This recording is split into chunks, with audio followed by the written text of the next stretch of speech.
Le deuxième invité de Périscope aujourd'hui est Bruno Jarosson, ingénieur Supélec. Vous êtes auteur d'un livre assez jouissif, Comment augmenter le chômage. Évidemment, c'est un clin d'œil.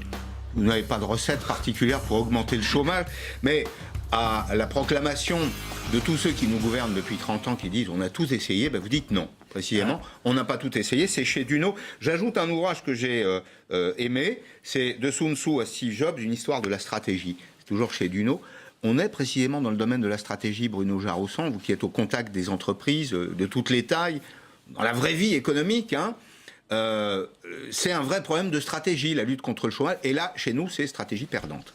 Oui, c'est stratégie perdante. Et la stratégie, c'est l'exercice de choisir dans la réalité. Donc, c'est de bien la connaître. Oui. Et il y a une phrase dramatique qui a été dite par le regretté président Mitterrand il y a bien longtemps. Il a dit contre le chômage, on a tout essayé. Et ça, c'est resté dans les mémoires. Et c'est un mensonge, parce qu'il y a beaucoup de pays qui ont réduit le chômage. Alors comment ont-ils fait? Pourquoi est-ce que... Il y a deux questions là dans ma question. On va se demander d'abord pourquoi est-ce qu'on n'a pas regardé ce qui marchait? Oui, on a un problème, il semblerait qu'on ait un problème avec la réalité. Si vous voulez, si je veux faire des éclairs au chocolat, je ne vais pas demander à mon garagiste comment faire, je vais demander au pâtissier. Si je veux réduire le chômage, il faut regarder comment on fait les pays qui l'ont fait. Et on ne l'a jamais fait, ça? Eh bien, il se trouve que dès qu'on le fait, on dit l'exemple, ça vaut pas. Les Allemands, ils ont réduit le chômage, mais surtout, on ne veut pas regarder ce qu'ils ont fait ou ça va contre un certain nombre d'idées reçues. Bon. Alors, les idées reçues, c'est aussi le modèle social. Il y a au passage des gens qui disent, oui, ce sont des arguments qu'il faut entendre, qui disent, oui, mais vous voyez, ils ont réduit le chômage, mais ça nous fait 17% de travailleurs pauvres. Quand on regarde la statistique, c'est pas tout à fait vrai d'ailleurs. Il y a autant de travailleurs pauvres en France qu'en Allemagne. Mais bon, enfin, ceci dit en passant, pourquoi est-ce qu'on ne le fait pas? Donc parce qu'il y a des blocages. Comment vaincre les blocages? Alors effectivement, il faut revenir au réel. On dit que l'emploi finance la protection sociale. Oui. Donc si on veut baisser le coût du travail, il ne financera plus la protection sociale. Donc c'est une attaque directe contre la protection sociale. Le modèle social. Donc le modèle social. Alors vous voyez que c'est extrêmement réducteur. Il y a des tas de façons de financer le modèle social, mais surtout, si on veut faire de la stratégie, il faut bien dire comment se posent les choix. C'est-à-dire, on a fait des choix de fiscaliser assez massivement le travail. Oui. Donc on a créé une perturbation sur ce marché. Et donc on a un sous-emploi. Autrement dit, ce que je suis en train de dire, c'est que ce qui est difficile, c'est pas de lutter contre le chômage. C'est difficile, c'est de maintenir un chômage de masse. Parce qu'il faut effectivement empêcher un marché de fonctionner. Donc ça suppose effectivement d'y consacrer beaucoup d'énergie. Et oui, et beaucoup d'argent aussi. Et beaucoup d'argent. Vous le dites avec un petit clin d'œil, mais c'est vrai qu'en France, on investit massivement dans les politiques de l'emploi. Alors on a une politique qui est celle de la couverture sociale du risque. Ça coûte très cher. Je rappelle que le déficit de l'UNEDIC, c'est 37 milliards d'euros. On investit 30 milliards d'euros par an dans la formation. Formation, chômage, tout le monde comprend qu'il y a un lien. J'ai pas le bon métier, je vais chercher à me former pour en trouver un qui correspond à la demande du marché aujourd'hui. Tout ça, ça coûte très cher et finalement, donc, c'est en pure perte. En tout cas, ce qu'on dit sur la formation, c'est que c'est un échec, puisqu'il y a des tas d'emplois qui ne sont pas pourvus. Allez trouver quelqu'un qui sait changer la boîte de vitesse d'un tracteur aujourd'hui en France. Ouais. Hein? Alors ça, c'est compliqué. Parce que, je crois qu'il y a... Je suis assez peu client, personnellement, mais si vous me le dites, c'est que... Je crois qu'on en forme 30 par an. Pas du tout, ça ne correspond pas du tout aux besoins. Donc, effectivement, on investit beaucoup dans la formation. D'après ce que je lis, ce n'est pas seulement pour la formation, mais c'est plutôt pour des raisons de financement. C'est un gâteau qui intéresse beaucoup de monde. Mais si je regarde le résultat de cette politique, de ces stratégies, je ne peux pas dire qu'il y ait une adéquation entre les besoins du marché du travail et les systèmes de formation. Bien sûr. Tout le monde sait qu'il y a beaucoup d'emplois non pourvus en France, alors qu'il y a un chômage de masse. Alors, il y a cette dimension culturelle. Est-ce que le président de la République est dans la rupture? On va réécouter une petite phrase toute simple. C'était il y a quelques jours, vous vous rappelez de sa rencontre avec des Français à Bourg-de-Péage, dans le département de la Drôme, et il s'étonne, je veux dire, on a été les premiers, nous-mêmes, ici, sur LCI, à nous étonner que ce débat du chômage ne soit pas plus présent en tout cas autour des ronds-points. Écoutez, Emmanuel Macron, c'était il y a quelques jours sur le chômage. La principale des inégalités, c'est le chômage. Dans les débats qu'on est en train d'avoir, on ne parle quasiment plus. Là, je suis très content ce soir d'avoir eu les premières questions là-dessus, mais j'entends trop peu parler du chômage. C'est la vraie inégalité, le chômage. Oui, on le sait, Oui. en France... Comment expliquer que ça ait disparu d'ailleurs du débat? Comment expliquer qu'il y a encore un an, prenez les sondages, il y a encore un an, la première préoccupation des Français, c'était le chômage. Puis d'un seul coup, paf! Et pourtant, la situation ne s'est pas améliorée. Pas beaucoup. Vous savez, c'est par mode. Il y a un moment, on parle du terrorisme, on parle du chômage. À un moment, on parle des gilets jaunes. Ça, la roue tourne. Ça reviendra. Mais moi, ça fait quand même 45 ans que j'entends parler du chômage. Et ce que je dis, c'est qu'il y a, ce que disent tous les économistes, c'est pas moi qui le dis, c'est bien connu, il y a une préférence structurelle en France pour le chômage. Défense de la protection sociale en maintenant un chômage. Et tous les hommes politiques le savent depuis 45 ans. Ouais. Tous les hommes politiques le savent. Donc M. Macron dit cela. Mais il n'y a pas une fenêtre de tir aujourd'hui pour changer les choses, là? Ah, Vous ne sentez pas qu'il y a un infléchissement? J'espère que si. Ouais. J'espère que si. Mais encore faut-il le vouloir. En fait, pour améliorer la situation du chômage, il n'y a qu'une condition, c'est de le vouloir, de faire une analyse réaliste. Comment on fait ceux qui l'ont fait, l'Allemagne, les pays scandinaves, et même aux États-Unis, il n'y a pas de chômage, et dire, voilà, qu'est-ce qu'on peut transposer comme nous ici? C'est le même problème que les éclairs au chocolat. Hein. Bon, très bien. C'est auquel il faut, comment dire, copier sur le boulanger et pas sur le garagiste, hein, pour reprendre votre formule. Alors, je vais vous demander de suivre ce reportage parce que c'est en même temps très illustratif de la situation d'aujourd'hui.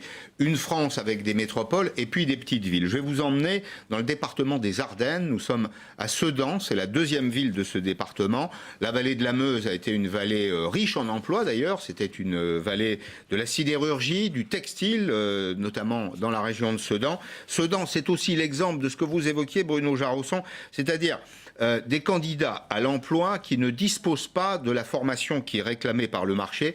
Les acteurs publics, la mairie et quelques autres prennent des initiatives, cherchent des solutions. C'est un reportage dans l'Est de la France de Vincent Ditch. Son château fort, le plus massif d'Europe, a sûrement protégé Sedan de nombreuses invasions, mais il n'a pas empêché la deuxième ville des Ardennes de perdre lentement ses emplois depuis 40 ans. Dans ce café du centre-ville, nous croisons justement ceux qui ont vécu ce déclin de l'industrie ardennaise.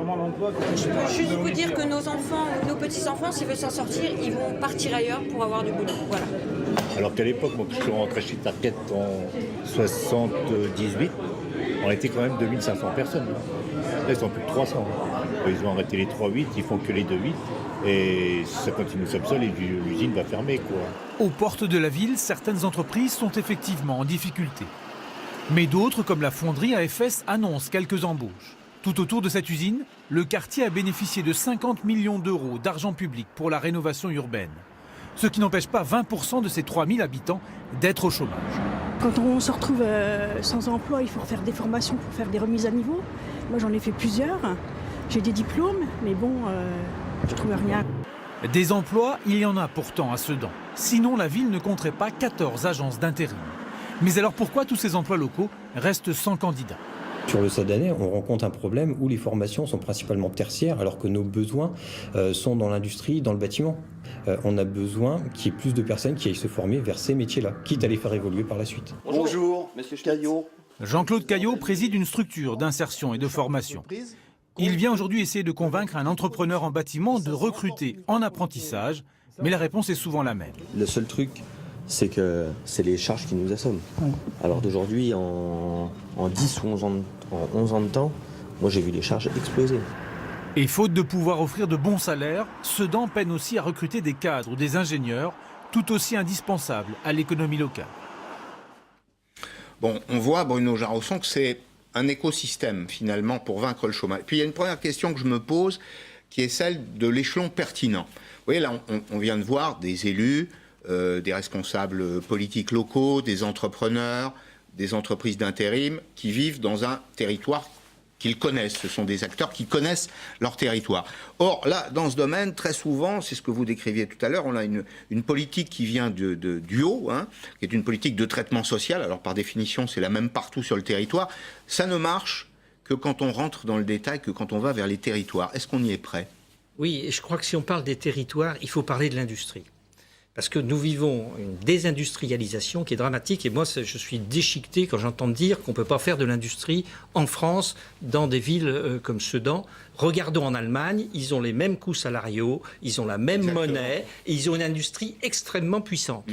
Donc il faut parler de l'industrie. Et c'est pas qu'on n'a pas de gens compétents, mais je crois qu'il y a une question vraiment d'ambition. Pourquoi les ETI en France, c'est 10% des ETI en Allemagne, alors que les PMI, c'est 50%. Donc il y a effectivement... Il y a une question de taille, c'est-à-dire qu'on a des entreprises dont la croissance est limitée.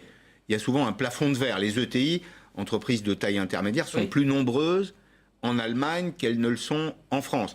Pourquoi ? Parce que parce que l'écosystème industriel est très développé en Allemagne. Vous savez, il y a quelques jours, Jean-Louis Levesque, économiste, disait ici, on a pensé dans les années 80 qu'on pouvait faire de l'industrie sans usine. Ça marche pas. En réalité, on est en train de revenir tout ça. Il faut des usines dans les territoires. Le monde de l'industrie n'est pas ringard. C'est pas le XXe siècle. On peut produire de la valeur ajoutée. Voilà. Mais il faut des entrepreneurs compétents, ambitieux, qui ont des stratégies. La semaine dernière, j'ai passé 2 jours en province, dans une petite ville, dans une ETI. Je peux vous dire que le patron, il se bouge, etc. Bon, il a vraiment des idées. Il est super brillant. Bon, donc on peut faire de l'industrie en France. Et il y a des exemples. Mais je crois que globalement, on n'a pas cet état d'esprit assez répandu. Et je ne pense pas que ce soit les politiques qui ne sont pas des entrepreneurs. Ce n'est pas eux qui vont faire les stratégies d'entreprise. Ce n'est pas eux qui signent les contrats de travail pour embaucher des centaines de personnes. Mais vraiment, il n'y a pas de fatalité si on compare aux autres pays européens.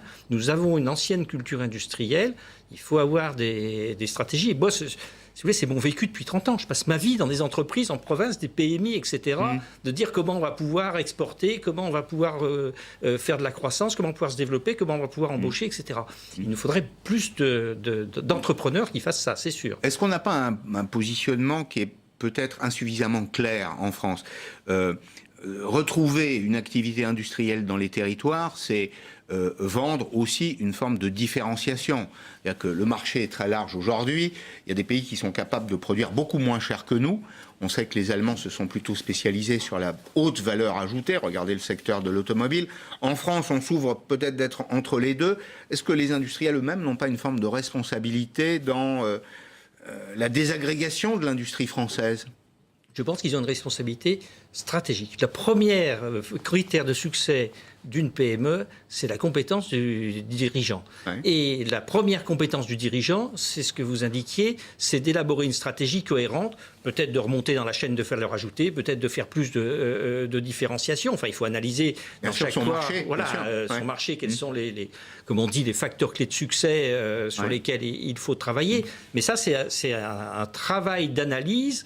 Et effectivement, il y a une responsabilité du chef d'entreprise. Quand une entreprise est dirigée par le même dirigeant depuis 10 ans et qu'elle va mal, il est responsable. Mais souvent, c'est peut-être son entreprise. C'est difficile de lui faire entendre raison. Vous voulez dire par là qu'on n'a pas toujours des patrons très compétents ?